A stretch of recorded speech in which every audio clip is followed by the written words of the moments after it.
Hola chicos, hoy les voy a explicar cómo hacer este avión de papel que vuela mucho. El primero que necesitamos es un papel solamente. ¿Por qué? ¿Saben por qué? Porque es un avión de papel, no se dibuja, no nada.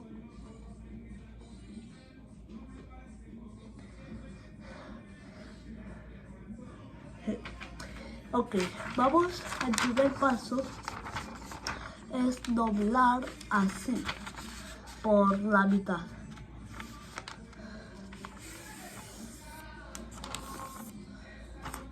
Okay. Ahora vamos a abrir y vamos a hacer así, en la línea. Es como hecho un triángulo, miren.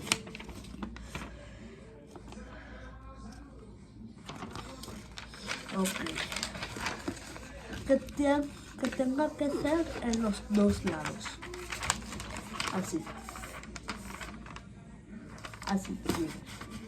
Una y dos. El tercer paso es que vamos a meter esto para acá.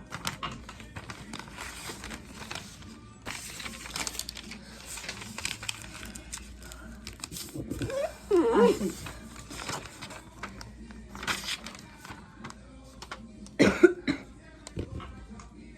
Así.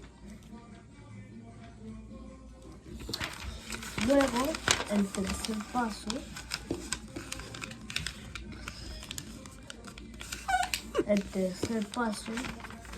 vamos a doblar ¿se acuerdan lo que hicimos? La de doblar, pues eso vamos a hacer así. Bueno, y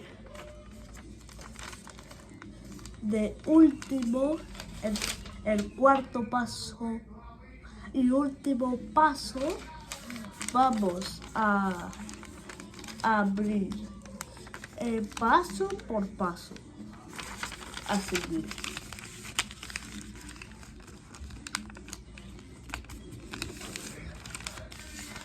Bien pegadito.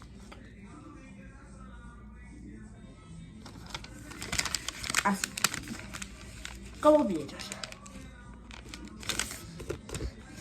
Y ya está listo el avión. Nos vemos en un próximo video.